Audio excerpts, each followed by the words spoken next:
domestic politics, actually. We haven't Okay. spoken about domestic politics for a while. And I think it's time. It's been a while. You haven't let it off your chest. Did you see the clip by Tucker saying he's walking away from the Republican Party, and Yeah. Marjorie Taylor Greene making a post saying the same thing? You know what? I've written 5 New York Times bestsellers. 4 of them. No, I'm sorry. Yeah, 4 of them were about Trump and the Republican Party, their relationship with Moscow, political extremism. The other was about ISIS, right? So I'm looking at 2 separate groups of extremists.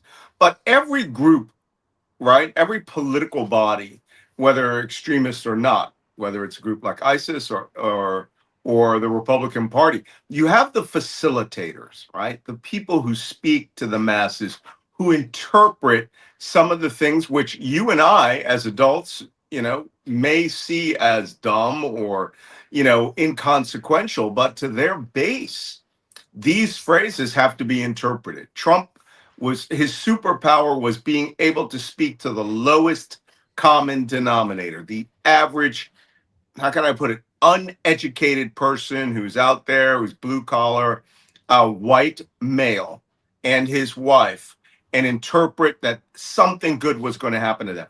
Tucker Carlson is sort of like, way back in the old days, there used to be a Republican newspaper, a Republican magazine called the National Review.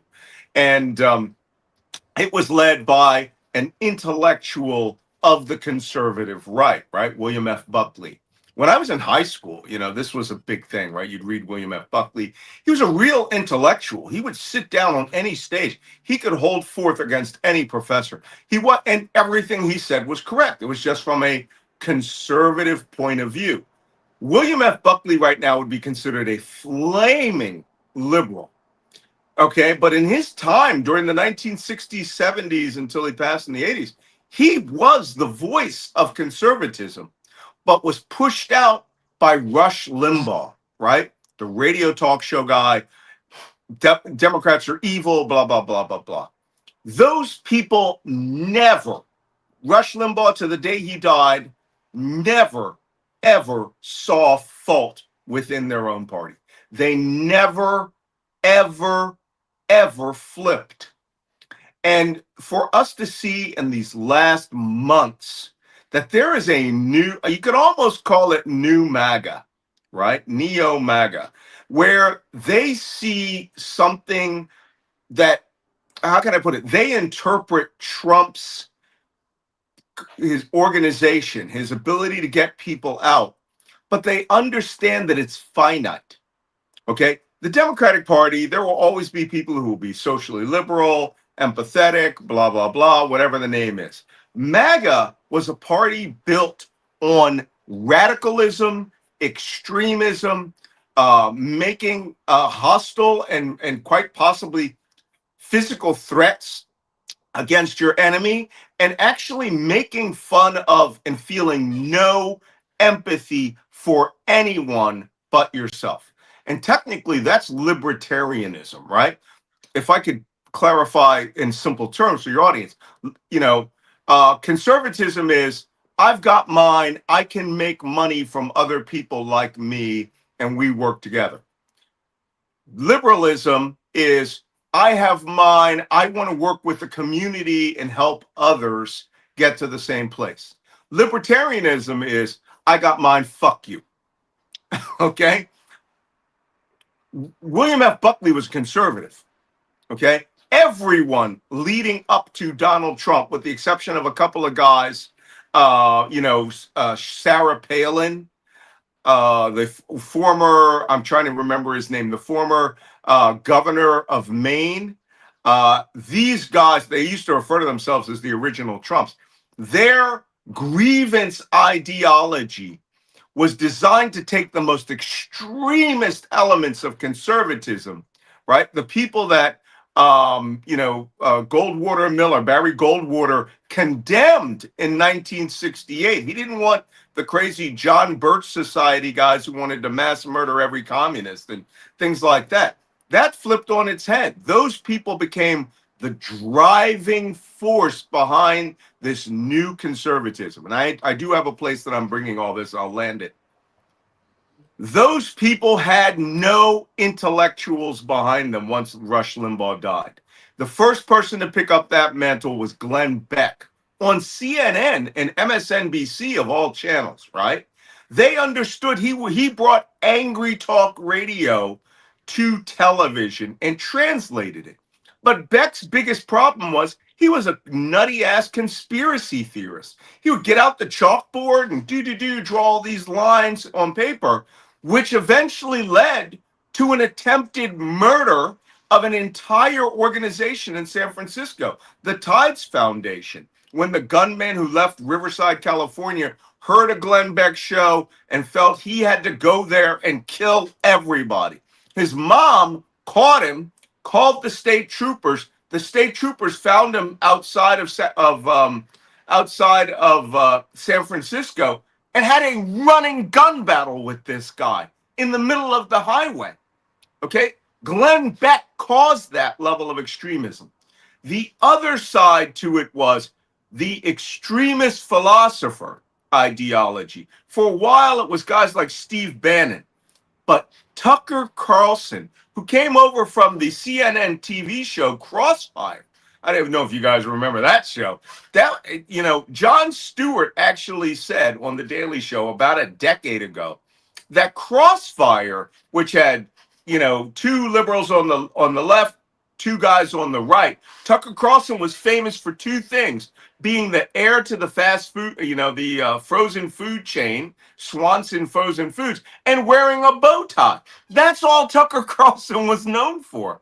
And getting on that show and being intellectualizing these extremist ideologies to the point where Jon Stewart actually said, this is 10, 15 years ago. This is almost in pre 9/11, if I'm not mistaken. He said, you are causing the rot that's destroying America by having these AM talk show type debates where you cut down and tear down your enemy, right? You don't try to find any common ground. Tucker Carlson parlayed that. I mean, for a while, he was out of it, but he parlayed that over time, certainly in the last 3 years, where he started riding the edges. Best friend to Donald Trump, but also seeing what I think is Donald Trump's mortality. He knows MAGA will die with Donald Trump. There will be no MAGA movement. And so Marjorie Taylor Greene saw it. That woman was a nut. Okay, I mean, she came from the right. She was a fervent QAnon believer. You guys remember QAnon? Liberals are running child sex rings, have deep underground military bases called DUMBs, had a secret underground high-speed trains that went between every city, moving every kidnapped child in America and drinking their blood so that they could, you know, getting a chemical called adrenochrome, which, by the way, was the plot from Monsters, Inc., right? You scare a child, they produce a chemical that powers the city of the monsters. They took all of that stuff and believed that all of it was coming from a super secret, top secret CIA military organization that was going to arrest every liberal and execute them. That was QAnon. Marjorie Taylor Greene believed all of that until she ran for office. And then over time, she lost that. But then she became, what did she call herself? Super MAGA, right?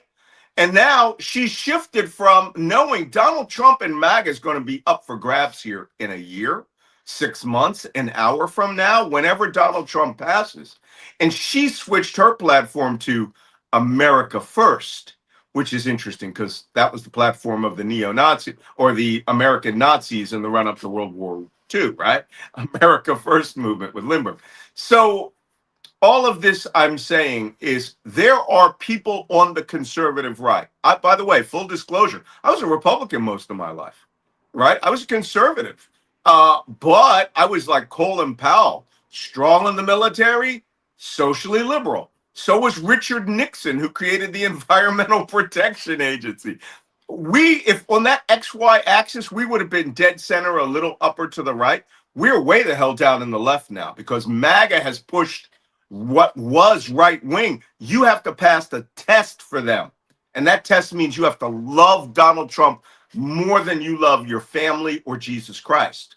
And Tucker Carlson, though, he sees the end is near.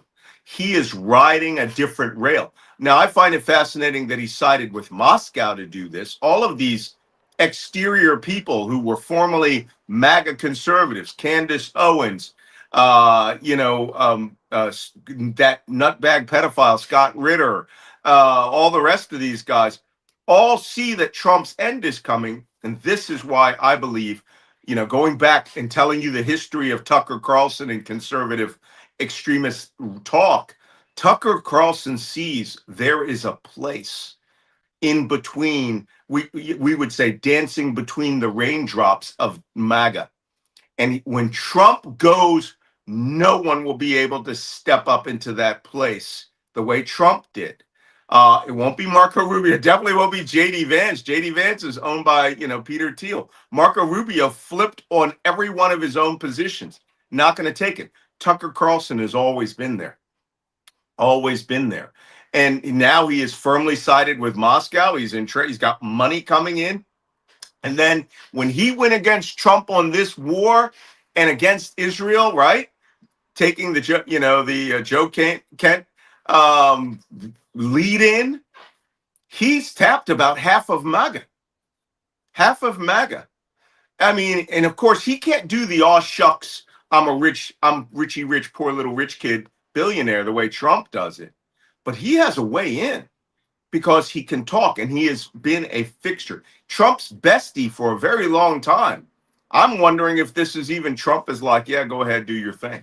What do you think? Because I don't think by him saying he left the Republican Party, what I expected for a very long time, Mario, full disclosure, I expected Trump to announce that he doesn't want to be a Republican and that he's creating the MAGA party, right? I wouldn't be surprised if that's where Tucker Carlson, who now lives in a cabin like he's Wolverine, and doesn't wear a bow tie anymore, and he's all gee shucks, is going to take the America First half of that movement and then move it into a America First movement.